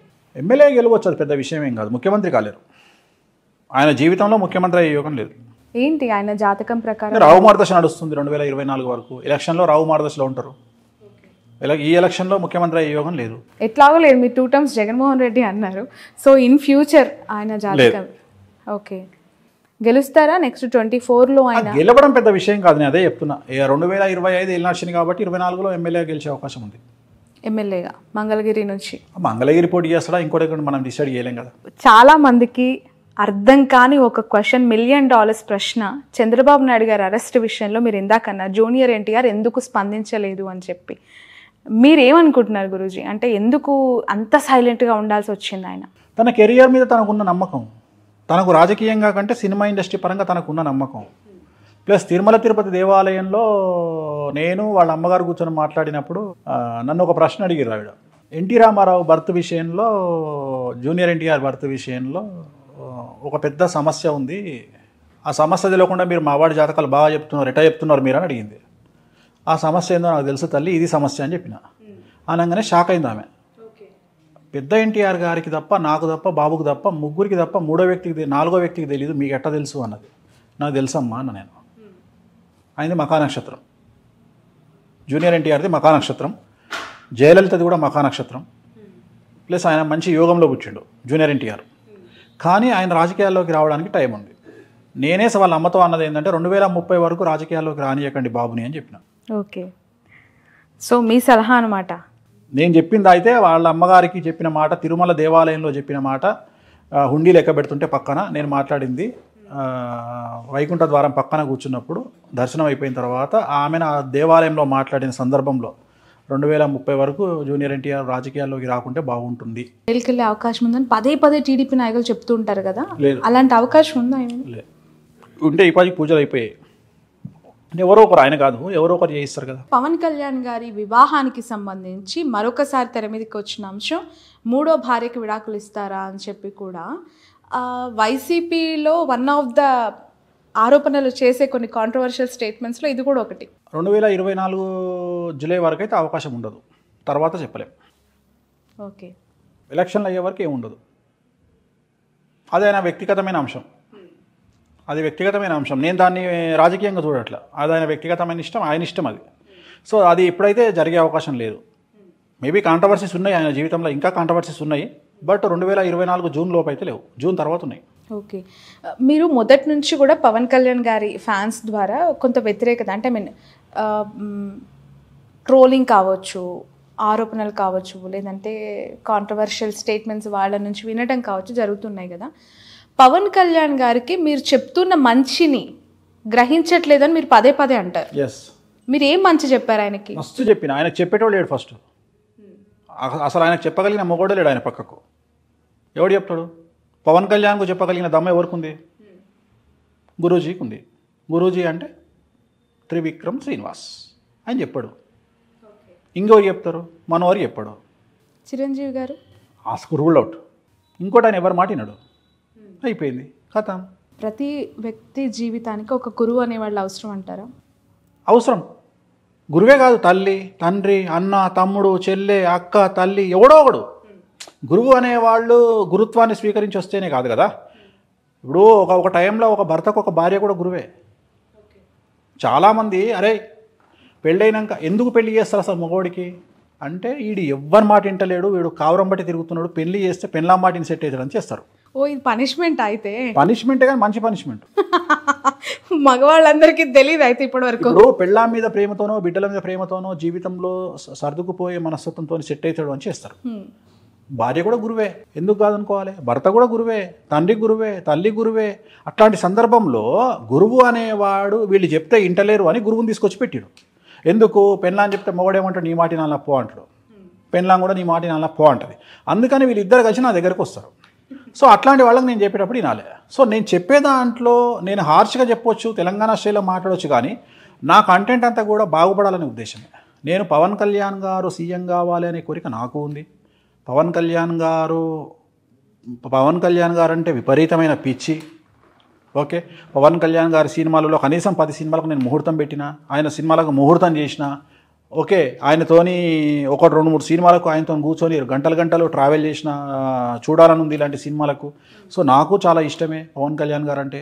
కాదని నేనేం చెప్పట్లా. కానీ ఇష్టం వేరు, ఆయన అభివృద్ధిలోకి వస్తే చూడాలనే కాంక్ష వేరు. ప్రతి మనిషి, నేను ఒకటే అనుకుంటాను, నా దగ్గర ఉండే ప్రతి మనిషి అభివృద్ధిలోకి రావాలి, నాకు తెలిసిన ప్రతి మనిషి అభివృద్ధిలోకి రావాలి. నా కోరిక అదే తప్ప, నా అడ్వైజ్ అదే తప్ప ఈ నాశనం అయిపోవాలి నాకు లేదు. నాకు శత్రువులు మిత్రులు లేరు, అందరం బాగుపడాలా. పవన్ కళ్యాణ్ బాగుపడితే నేను సంతోషిస్తా. జగన్మోహన్ రెడ్డిని ఓడగొట్టి రేపు పవన్ కళ్యాణ్ సీఎం కావాలా, నేను అదే కోరుకుంటా. పవన్ కళ్యాణ్ ఓడగొట్టి ఇంకొకటి సీఎం కావాలి అంటే నేను జనాలు ఎదుగుతూ ఉండాలి, నేను కోరుకునేది అది. కానీ బ్యాడ్ నేమ్ తెచ్చుకోవద్దు, పవన్ కళ్యాణ్ లాగా బ్యాడ్ నేమ్. నేను అందుకని ఏమంటున్నా, పవన్ కళ్యాణ్ రాజకీయాల నాలెడ్జ్ లేనటువంటి పర్సన్. ఆయనది స్ట్రేట్ హార్ట్ ప్లస్ ఆయన తీసుకునే నిర్ణయాలు కూడా స్ట్రైట్గా ఉంటాయి, బోల్డ్గా ఉంటాయి. ఈ సంకుచితమైనటువంటి మనస్తత్వం కానీ ఈ కుటిల రాజకీయాలు కానీ ఆయనకు తెలియనప్పుడు ఏమవుతుంది, ఫెయిల్ అవుతారు. నేను అదే చెప్తున్నా, నేను మంచి వేరే చెప్తున్నా. కానీ ఆయన ఫ్యాన్స్ నన్ను అర్థం చేసుకునే విధానంలో తేడా ఉంది. ఇప్పుడు నన్ను మొన్నటిదానిక మన జనసేన ఫ్యాన్స్ ట్రోల్ చేసిర్రు, నన్ను ఏమంటారు, పాజిటివ్ ట్రోల్ చేసిర్రు. ఏమని చేసిర్రు, జగన్మోహన్ రెడ్డి పైన అంటాడు 3 పెళ్ళిళ్ళు చేసుకున్నాడు పవన్ కళ్యాణ్ అని, కిందనే నాది వీడియో ఏమని అంటే 3 కాకుండా 30 చేసుకుంటాడు, నువ్వు చేసుకోవాలి. సో దాన్ని నన్ను వాడుకోరు కదా పాజిటివ్గా. అంటే నేను అదే అంటే నేను వ్యక్తిగతమైన అంశాల జోలికి పోవద్దని చెప్తా. సో నాకు పవన్ కళ్యాణ్ అంటే చాలా ఇష్టం, నేను ఆయన ఫ్యాన్నే. జల్సా సినిమా నేను కూడా చూసి చిట్టీలు చింపిపై ఎగిరేసినోన్నే జల్సా సినిమా. సో నాకు ఇష్టమే కదా. సో వ్యతిరేకం ఎందుకు ఉంటుంది నాకు. కాకపోతే ఆయన అభివృద్ధిలోకి రావాలనే ఒక రకమైన కసి ద్వారా నేను మాట్లాడే మాటల్లో కొద్దిగా హార్ష్నెస్ ఉంటుంది తప్ప నాకు ఆయన ఇష్టమే. ఆయన సినిమాల కెరియర్ ఏ విధంగా ఉందంటారు? సినిమాలు బాగానే ఉంటాయి, ఆయనకు తిరుగులేదమ్మా. ఆయనకు సినిమాలలో తిరుగులేదు, రాజకీయమే కష్టం. ఎందుకంటే కొంతమంది జాతకంలో ఒకటే ఉంటుంది, like Pawan Kalyan is like Rajinikanth, సినిమాలకే అంకితం. రాజకీయాలల్లో ఎక్స్పెక్టింగ్ 100 అయితే మనం 20 అంతే, 20 ఊహించుకోవాలి అంతే. అదే సినిమాలో 100కో 200 ఊహించుకో, సూపర్, తిరుగులేదు. రైట్. రాబోయే రోజుల్లో ఈ 2 తెలుగు రాష్ట్రాల్లో పొలిటికల్గా కావచ్చు, ఇతర రంగాల్లో కావచ్చు, ఏమైనా సంచలన వార్తలు ఉండబోతున్నాయంటారా? ఎందుకంటే మీరు చాలా విషయాలపైన రీసెర్చ్ చేస్తారు, హోంవర్క్ చేస్తారు. ఎందుకంటే ఎప్పటికప్పుడు రాజకీయాలు మారిపోతూ ఉన్నాయి. ఏపీలో చూస్తే జగన్మోహన్ రెడ్డి దగ్గర ఉండేవాళ్ళు కూడా జగన్మోహన్ రెడ్డి గారితో పాటు ఎప్పటికప్పుడు కాంట్రవర్షియల్ స్టేట్మెంట్స్లో ఇరుక్కుంటూ ఉంటారు. కొడాలి నాని గారు, సజ్జల రామకృష్ణారెడ్డి గారు, విజయసాయి రెడ్డి గారు, అలాగే the one and only aggressive women leader Roja garu. Telangana రాష్ట్రానికి సంబంధించి ఒక ప్రముఖ యువ నేత, ఒక ప్రముఖ రాజకీయ నాయకుడి కొడుకుకు సంబంధించినటువంటి స్కాండల్స్ ఆర్ పర్సనల్ లైఫ్ బయటకు వచ్చే అవకాశం ఉంది. అండర్లైన్, చాలా సంచలనమైనటువంటి విషయాలు బయటకు వచ్చే అవకాశం ఉంది. వ్యక్తిగతమైన అంశాలు అంటే మీకు అర్థమై ఉంటుంది, పర్సనల్ విషయాలు బయటకు వచ్చే అవకాశం ఉంది. అండ్ ఆంధ్రప్రదేశ్కు సంబంధించి ఒక మహిళా మంత్రికి సంబంధించిన మహిళా మంత్రికి సంబంధించిన వ్యవహారం కాంట్రవర్సీ అయ్యే అవకాశం ఉంది. అంటే అధికార దుర్వినియోగం చేస్తున్నారు అనేటువంటి విమర్శల వల్ల ఆమె మంత్రి పదవి కోల్పోవలసి రావచ్చు, రిజైన్ చేయాల్సిన పరిస్థితి రావచ్చు. 2024 లోపు వస్తే, ఎలక్షన్ లోపు, షార్ట్ పీరియడ్ ఉంది అయినా. లేదంటే ఒకవేళ జగన్మోహన్ రెడ్డి గారు ఆవిడని కనుక తీయొద్దు అనుకుంటే కంటిన్యూ చేసి ఎలక్షన్ తర్వాత ఆమెకు మినిస్ట్రీ ఇవ్వరు ఇంకా. ఓకే. సో ఆమె మినిస్ట్రీ చాప్టర్ క్లోజింగ్. మినిస్ట్రీ ఇవ్వరా, టికెట్ ఇవ్వరా? మినిస్ట్రీ ఇవ్వరు, టికెట్ ఇచ్చినా మినిస్ట్రీ ఇవ్వరు, ఇంకా ఆమె ఎమ్మెల్యేకే పరిమితం. ఇంకా రేవంత్ రెడ్డి గారి క్యాబినెట్ అంటే ఆయన సీఎం అయిన తర్వాత మిగతా మంత్రులకు సంబంధించి, ఇప్పుడు మీకు తెలుసు ముందు నుంచి ఆయన వెన్నంటే ఉన్నారు మహిళా సీతక్క అండ్ ఉత్తమ్, బట్టి, దామోదర్ రాజనరసింహ, సీతక్క, బట్టి, ఉత్తము, పొంగులేటి శ్రీనివాసరెడ్డి, శ్రీధర్ బాబు, జగ్గారెడ్డి ఓడిపోయారు. లేదు అవకాశం లేదు. వివేక్ బ్రదర్స్, ఉత్తమ్ బ్రదర్స్, మన వీళ్ళు కోమటిరెడ్డి బ్రదర్స్, వాళ్ళలో ఒక్కొక్కళ్ళకి, జూపాలి కృష్ణారావు, సో వీళ్ళు మినిస్టర్లు అవుతారు. కొంతమందిని చూస్తే చాలా బాధేస్తూ ఉంటుంది. అంటే ఐ మీన్ ప్రొఫెషన్కి అతీతంగా మాట్లాడుకున్నప్పుడు నిత్యం ప్రజలతో ఉంటారు, వాళ్ళకి ఏం కావాలో చేస్తూ ఉంటారు, మాస్ లీడర్స్గా ఎస్టాబ్లిష్ అవుతూ ఉంటారు. పార్టీ అధికారంలో లేనప్పుడు క్రియాశీలకంగా ఉన్నారు, పార్టీ అధికారంలోకి వచ్చే టైంకి వాళ్ళు ఓడిపోయిన పరిస్థితి. నాంపల్లి నుంచి ఫిరోజ్ ఖాన్ గారు, సంగారెడ్డి నుంచి జగ్గారెడ్డి గారు. జాతకం, నువ్వు వాళ్ళ గురించి మాట్లాడుతున్నావు. కాంగ్రెస్ పార్టీలో ఉండి టికెట్ రాలేదని చెప్పి వేరే పార్టీలో పోయిన పరిస్థితి ఏంది? వాళ్ళు ఇంకా ఘోరం కదా. అవును. ఆల్రెడీ 10 ఏళ్ల నుండి పార్టీకి దూరంగా ఉన్నారు, పదవికి దూరంగా ఉన్నారు, ప్రభుత్వానికి దూరంగా ఉన్నారు. ఇప్పుడు ఆల్రెడీ మళ్ళీ టీఆర్ఎస్లకో బీజేపీలకో పోయారు. ఇవాళ మళ్ళీ 10 ఏళ్ళు, రేపు మళ్ళీ నాకు తెలిసి నెక్స్ట్ కూడా కాంగ్రెస్ వస్తుంది తెలంగాణలో. అవునా? మళ్ళీ ఇప్పుడు మళ్ళీ 10 ఏళ్ళు దూరంగా ఉన్నట్టే కదా. సో మళ్ళీ 10 ఏళ్ళు దూరంగా ఉన్నట్టే కదా. సో ఇది అందుకనే అంటున్నాం, పదే చెప్పేది astrology is nothing but decision. మన నిర్ణయమే మన జాతకము. నిర్ణయాలు జాగ్రత్తగా తీసుకోండి. నిర్ణయాలు జాగ్రత్తగా తీసుకుంటే లైఫ్ బాగుంటుంది. నువ్వు అనొచ్చు జాతకం బాగుంటే నిర్ణయాలు బాగానే తీసుకుంటారు కదా అని. 88% జాతకము, 12% నిర్ణయాలు. ఆ 12% నిర్ణయాలు చక్కగా తీసుకుంటే చాలు. ఓకే, అంతే. రైట్. ఒక ఇద్దరు వ్యక్తుల గురించి ప్రస్తావించాలి. బీజేపీలో బండి సంజయ్ గారు, ఈటెల గారు, అఫ్కోర్స్ కిషన్ రెడ్డి గారు ప్రెసిడెంట్ అనుకోండి, నెక్స్ట్ మళ్ళీ అరవింద్ గారు. ఎంపీలుగా ఉన్న వాళ్ళు ఉత్తము, కోమటిరెడ్డి బ్రదర్స్, వీళ్ళంతా, రేవంత్ రెడ్డి గారు ఎంపీలుగా కొనసాగుతూ ఎమ్మెల్యేగా బరిలోకి దిగి గెలిచారు. బీజేపీ నుంచి ఎంపీలుగా ఉన్న వాళ్ళు ఓడిపోయారు అసెంబ్లీ బరిలో. ధర్మపురి అరవింద్, అలాగే బండి సంజయ్, ఈటెల రాజేందర్ గారు ఎమ్మెల్యేగా అండ్ రఘునందర్ గారు ఎమ్మెల్యేగా, ఇలా face of the BJP party మొత్తం ఓటమించి అవి చూసింది ఈ ఎన్నికల్లో. ఎలా చూడాలంటారు? అంటే ఒక రకంగా బీజేపీయే కాంగ్రెస్ని గెలిపించి అని మాట్లాడేవాళ్ళు చాలా మంది ఉన్నారు. ఇక్కడ చూస్తే ఈ పార్టీలోనేమో ఎంపీలుగా కొనసాగుతున్న వాళ్ళు ఎమ్మెల్యేలుగా గెలిచి, ఇక్కడ ఎంపీలుగా కొనసాగుతున్న వాళ్ళు ఎమ్మెల్యేలుగా గెలవని పరిస్థితి. జాతకాలే ఇండివిజువల్గా. బీజేపీలో కూడా రాజాసింగ్ గారు గెలవలేదా? ఇప్పుడు కామారెడ్డిల 12వ 13వ రౌండ్ నుండి పుంజుకున్నటువంటి వెంకటరామరెడ్డి గారు గెలవలేదా? So it is miracle. జాతకమే చెప్తున్నా కదా, జాతకం బాగుంటే మీకు పదవి అనేది చిక్కుతుంది, రాజయోగం. లేకపోతే మిస్ అవుతారు. ఓకే, నిర్ణయాలు తీసుకోలేదా? రాజగోపాల్ రెడ్డి గారు బీజేపీలకు పోయి టక్న యూటర్న్ తీసుకొని మళ్ళీ వచ్చి కాంగ్రెస్లో చేరి వాళ్ళ గెలవలేదా? ఇక్కడ డబ్బు ప్రభావం లేదంటారా? డబ్బు ప్రభావం లేదు అసలు. డబ్బు పబ్లిక్ వెరీ షార్ప్. అసలు పబ్లిక్ని పిచ్చోళ్ళు అనుకుంటే వాళ్ళంత పిచ్చోళ్ళు ఇంకోళ్ళు ఉండరు. పబ్లిక్ ఎవరు ఓటేయాలి, ఎవరికి ఏమేయాలి అని దే ఆర్ డిసైడెడ్. మనం ఎవరిచ్చిన డబ్బులు తీసుకుంటారు, ఊర్లలో డబ్బులు తీసుకుంటారు, ఇవ్వకపోతే తిట్టి మరీ లాక్కుంటారు. కానీ ఎవరికి వేయాలనో డిసైడెడ్. లీడరు పార్టీ మారినంత మాత్రాన క్యాడర్ మారుతుంది అనుకుంటే తప్పు. ఎప్పుడు క్యాడర్ ఫిక్స్ అయి ఉంటుంది. లీడరే కన్ఫ్యూజన్లో ఉంటాడు ఎప్పుడే. కానీ క్యాడర్ ఎప్పుడు పర్ఫెక్ట్గా ఉంటుంది. ఎవరికి ఓట్లు వేయాలి అనేది క్యాడర్ పర్ఫెక్ట్గా ఉంటుంది. క్యాడర్ని ఎప్పుడు తిట్టొద్దు, పబ్లిక్ని కూడా ఎప్పుడు తిట్టొద్దు. పబ్లిక్ క్లారిటీతో ఉంటారు. ఓకే, బీజేపీ విషయానికి వస్తే ఒకసారి ఆ పార్టీకి సంబంధించి గతం ఒక్కసారి చూద్దాం. ప్రెసిడెంట్గా బండి సంజయ్ గారిని తీసేసిన తర్వాత రాష్ట్ర వ్యాప్తంగా ఒక సింపతి రేజ్ అయింది. ఆయన అసెంబ్లీలో గెలిచే అవకాశం ఉందని మాట్లాడిన వాళ్ళు చాలామంది ఉన్నారు. బట్ చాలా తక్కువ ఆధిక్యంతో ఆయన రోజు ఓడిపోయిన పరిస్థితి. ఎలా చూస్తారంటారు? అంటే పార్టీ మీద ఇంప్రెషన్ అక్కడ పడిందా, వ్యక్తిగతంగా ఆయన? లేదు, ఆయనకు కన్యా రాశి, ఆయనకు జాతకంలో కారాగారవాసం ఉండే, జైలు పోయించారు, డౌన్ఫాల్ అయింది. సో ఆయనకు జరగాల్సిన నష్టాలన్నీ జరుగుతున్నాయి. ఆయనకు 2023 జనవరి నుండి బ్యాడ్ టైం స్టార్ట్ అయింది. సో మనమే మన ఇంటర్వ్యూలో మాట్లాడుకున్నాం, రాకెట్ లాగా వెళ్ళిన బండి సంజయ్ రాకెట్ లాగానే పడిపోతారు అని మనం లాస్ట్ ఇయర్లో మాట్లాడుకున్నాం ఇంటర్వ్యూలో. అదే జరిగింది. ఆయన ఒకటేసారి టక్కున గాలి నుండి, ఆకాశంలో నుండి కిందికి పడ్డారు. సో ఆల్మోస్ట్ ఆల్ ఆయనకున్న చరిష్మా ఇంకా తగ్గినట్టే. ఇంకా ఫ్యూచర్లో కష్టం. ఇంకా ఆయన చరిష్మా రాదు, అయిపోయింది. డౌన్ఫాల్ స్టార్ట్ అయినట్టే. ఇంకా తెలంగాణలో కూడా బీజేపీ అనేది కష్టమే. ఇప్పుడు రేపు బీజేపీలో గెలిచిన వాళ్ళు కానీ, కాంగ్రెస్లో మన టీఆర్ఎస్లో ఉన్న వాళ్ళు కానీ ఎంతమంది మళ్ళీ కాంగ్రెస్లోకి వస్తారు అనేది, అసలు ఎంతమంది ఉంటారు ఆ పార్టీలలో అనేది it is $1 million question. But ఎన్నికలకు ముందు వచ్చిన వాళ్ళకి, ఇప్పుడు గెలిచిన తర్వాత వచ్చే వాళ్ళకి ప్రయారిటీస్ ఏమైనా డిఫరెన్స్ ఉంటాయి? విజయశాంతి గారు చాలా చివరి నిమిషంలో వచ్చారు. ఆమెకు ఉంటుంది ప్రయారిటీ అనేది. ఆమె కంటెస్టెంట్ కాదు, ఆమె ఎంపీగా పోతుంది రేపు పొద్దున. సో వీళ్ళంతా ఎంపీ క్యాండిడేట్లు, వాళ్ళకి రేపు పొద్దున అవకాశం ఉంటుంది. కానీ నేను మాట్లాడేది లీడర్లు వేరు, ఎమ్మెల్యే క్యాండిడేట్. ఎమ్మెల్యే గెలిచిన వాళ్ళు పోతే మంచిదే కదా, అన్అఫీషియల్గా ఎమ్మెల్యేలుగా ఉండొచ్చు. ఇప్పుడు మన ఆంధ్రాలో వల్లభనేని వంశీలాగా. సో అట్లా ఉంటే ఉండొచ్చు, అన్అఫీషియల్గానే పార్టీలో కంటిన్యూ అవుతూ అట్లా కంటిన్యూ అయ్యే వాళ్ళు ఉంటారు. ఓకే, చేరికలు, జంపింగ్లు, జిప్పాంగులు చాలా ఉంటాయి తెలంగాణలో. అవునా? చాలా ఉంటాయి. ఏముంది, గత ఎన్నికల్లో గెలిచిన వాళ్ళు అక్కడ నుంచి ఇక్కడ గోడ దూకారు. ఇప్పుడు మళ్ళీ తెలంగాణ అంతా చూస్తుంది, అక్కడికి వెళ్ళిన వాళ్ళు ఇప్పుడు ఇటు గోడ దూకుతారు. అంతే. జస్ట్ తెలంగాణ భవన్ నుంచి గాంధీ భవన్. అంతే కదా. అంతే. తెలంగాణ భవన్ కాదు, బీఆర్ఎస్ భవన్. అది పేరు మార్చే వరకు దాన్ని అలానే కన్సిడర్ చేయాలేమో. కవిత గారికి సంబంధించి లిక్కర్ అవకాశం ఉంది.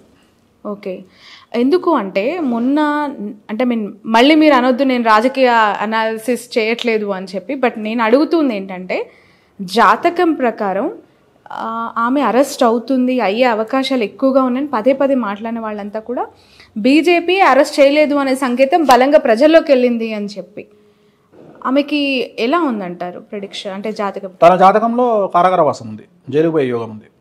సో అది లిక్కర్ కేసులనే వెళ్తుందా లేకుంటే వేరే కేసులు వెళ్తుందా అనేది మనం చెప్పలేము. ఎందుకంటే మనం జరుగుతుంది అని చెప్తాం కానీ ఎలా జరుగుతుంది అని చెప్పే అంత క్లారిటీ మనకు ఉండదు. చంద్రబాబు నాయుడు గారి గురించి అయినా మనం వెళ్తాడు అని చెప్పినాం కానీ ఏ కేసులు వెళ్తాడు అనేది మనం క్లారిటీ ఇవ్వాలి. రేపు పొద్దున తెలంగాణలో ఇప్పుడు నేను చెప్పిన 8-9 మంది లీడర్లు కూడా ఏ కేసులో వెళ్తారో నేను చెప్పలేను, కానీ ఖచ్చితంగా వాళ్ళ కారాగార వాసం ఉంటుంది. కవితకు కూడా ఖచ్చితంగా వాసం ఉంది, అంటే ఖచ్చితంగా అలాంటి పరిస్థితికి వెళ్ళే అవకాశం ఉంది కాబట్టి జాగ్రత్తగా ఉండాలి. ఓకే, ఇంకా ఎవరెవరికి కారాగార పేర్లు నేను లెటర్స్ చెప్పిన కదా, మా K letter, T letter, C letter, B letter, J letter, R letter, ఇవన్నీ ఆ లెటర్లతో ఉండాలి. నాకేం చేసేది, నేను చెప్పా నక్షత్రాలు చెప్తా, చెప్పమంటే నక్షత్రాలు ఇప్పుడు చిత్తా నక్షత్రము, శ్రవణ నక్షత్రము, మృగశిర నక్షత్రము, ఆశ్లేష నక్షత్రము, పూర్వాషాఢ నక్షత్రము, ఉత్తరాషాఢ నక్షత్రం చెప్తున్నా కదా, నక్షత్రాలు చెప్తున్నా. మరి మీరు ఇంత మాకేదో ఇప్పుడు వాళ్ళు అరెస్ట్ అయ్యేంత వరకు ఎవరవుతారు, ఎక్కడి నుంచి అవుతారు, ఏ పేర్లు, ఏ రాశి, ఏ గ్రహం చెప్పొద్దు, అట్లా పానిక్ అవుతారు కాబట్టి ఎందుకు అనవసరంగా చేయదు చెప్పొద్దు. అయితే రాజకీయాల్లో ఉన్న వాళ్ళు ఒకటి మెంటల్గా ఫిక్స్ అయ్యి రావాల్సిన జైలు పోతాం సిద్ధంగా ఉండాలి. సిద్ధంగా ఉండాలా? ఇది ఇప్పుడు నువ్వు డైరెక్ట్గా చెప్పొచ్చు టీవీలో, మీరు ప్రిపేర్ అయ్యి ఉంటేనే రండి. అదొక డిగ్రీ, సెంటిమెంట్ అయిపోయింది. డిగ్రీ అది క్వాలిఫికేషన్. దేశవ్యాప్తంగా కూడా ఇలా అందరంతే కదమ్మా. ఓకే, అందరంతే. ఇవాళ ఇంతకుముందు పాలించిన కేంద్ర మంత్రి జైలుకు పోయి ఇచ్చినోడైనా, ఇప్పుడున్న కేంద్ర మంత్రి జైలుకు పోయి ఇచ్చినోడైనా మన హోమ్ మినిస్టరు. సో వాళ్ళని బేస్ చేసుకొని మనం ఏం ఓట్లేస్తలేం కదా. సో దాని లెక్క దాందే, దీని లెక్క దీందే. సో జనాలు మారుతున్నారు, అదే దేశకాలం ఉన్న పరిస్థితులు, అందుకని మారుతున్నారు. వాటిని పట్టించుకోవట్లా. ఇప్పుడు బండి సంజయ్ మీద అదే సింపతి కంటిన్యూ అయితే ఇలా బండి సంజయ్ గెలవాలి. ఎందుకు ఓడిపోయాడు అంటే జనాలు మర్చిపోయారు, చాలా తొందరగా మర్చిపోతారు. సో ఆయన త్యాగాలు కానీ అవన్నీ కానీ పార్టీ వాళ్ళే మర్చిపోతారు. జాతకం, ఆ జాతకం అంతే. బట్ ఆయన ప్రెసిడెంట్గా ఉండుంటే బీజేపీ పార్టీ పరిస్థితి ఇలా ఉండేదంటారా? ఇవాళ సెకండ్ పొజిషన్లో ఉండేది బీజేపీ. ఒక 35 నుండి 40 సీట్లు వచ్చేవి. టీఆర్ఎస్కి వచ్చిన సీట్లు బీజేపీకి వచ్చేవి, బీజేపీకి వచ్చిన సీట్లు టీఆర్ఎస్కి వచ్చాయి. ఏప్రిల్ 25వ తేదీ అంటే వచ్చే ఏప్రిల్ నుండి రాజకీయాలు మారుతున్నాయి, జాతకాలు మారుతున్నాయి. సో పెను సంచలనం నమోదు కాబోతున్నాయి. మే 1 నుండి మొత్తం దేశ రాజకీయాలు, రాష్ట్ర రాజకీయాలు మారుతాయి. సో అప్పుడు మాట్లాడదాం. ఇప్పుడు అన్ని నెగిటివ్ రిజల్ట్సే ఉంటాయి, ఇప్పుడు చెప్పుకొని లాభం లేదు. అంటే అధికారంలో ఉన్న వాళ్ళకి ప్రతిపక్షం, అధికారంలో ఉన్న వాళ్ళకు ప్రతిపక్షాలకు అందరికీ సమస్యలు వస్తాయి. ఓకే, సో మళ్ళీ జాతకాలు మారుతున్నాయి కాబట్టి విల్ డిస్కస్. చాలా చాలా longest interview. Thank you so much Venu Swamy గారు. ఎందుకు అంటే గతంలో చెప్పినవన్నీ జరుగుతాయని చెప్పారు, జరిగిన తర్వాత ఇచ్చారు, మళ్ళీ జరుగుతాయని కొన్ని అంశాలు చెప్పారు, అవి జరిగిన తర్వాత మళ్ళీ మిమ్మల్ని అప్రోచ్ అవుతాను. బట్ ఇందాక మాట్లాడుతూ ఒకటి అన్నారు మీరు, చిన్న చిన్న సమస్యలకు నా దగ్గర రావద్దు, పెద్ద సమస్యలకి అని. బట్ ప్రతి చిన్న కుటుంబాలకి వచ్చే చిన్న సమస్యనే చాలా పెద్దగా కనిపిస్తూ ఉంటుంది. వాళ్ళు అదే నాకు ఇంకా లైఫ్, దీని నుంచి బయటపడకపోతే లైఫ్ థ్రెట్ అనుకునే పరిస్థితిలో ఉంటారు. మళ్ళీ అప్రోచ్ అవ్వాలని చాలామంది అనుకుంటూ ఉంటారు కదా. సో ఎట్లా అంటే అంత కష్టమా అనే క్వశ్చన్ కూడా. మంచి క్వశ్చన్ అమ్మా ఇది. చాలామంది నా పేరు మీద నేను చూస్తున్నా హైలైట్ ఏంటంటే నాకే మెసేజ్ వస్తుంది, నా బొమ్మ పెట్టి వేణుస్వామి అపాయింట్మెంట్ కావాలని నాకే పెడతారు. ఇది ఎక్కడిదిరా బాబు అనుకుంటా. కాబట్టి దయచేసి వేరే నెంబర్లను కానీ వేరే వాళ్ళని సంప్రదించకండి. నా నెంబర్ ఈ రోల్ అవుతుంది. సో 2 నెంబర్లు ఇస్తాము, ఆ 2 నెంబర్లను సంప్రదించండి. ఖచ్చితంగా మా వాళ్ళే మీకు ఫోన్ చేస్తారు. మెసేజ్ పెడితే వాళ్ళే ఫోన్ చేసి మీకు అందుబాటులోకి వస్తారు. సో వచ్చి కలవండి, ఖచ్చితంగా మీకున్న సమస్య నెరవేరుతుంది. Thank you so much Guruji. Thanks a lot. Me valuable టైంని మాకు ఇచ్చినందుకు, అనేక అంశాల మీద మీ అభిప్రాయం తెలియజేసినందుకు thanks a lot. Om Namo Venkatesaya. So ఇది వేణుస్వామి గారితో స్పెషల్ ఇంటర్వ్యూ. దాదాపు చాలా నెలల తర్వాత ఇచ్చిన ఇంటర్వ్యూ. 2 తెలుగు రాష్ట్రాలకి సంబంధించి రాజకీయాలపై, సినిమాపై, వ్యక్తిగతంగా ఎంతో మందికి సంబంధించిన మంచి చెడులు ప్రస్తావించి చేసిన ఇంటర్వ్యూ.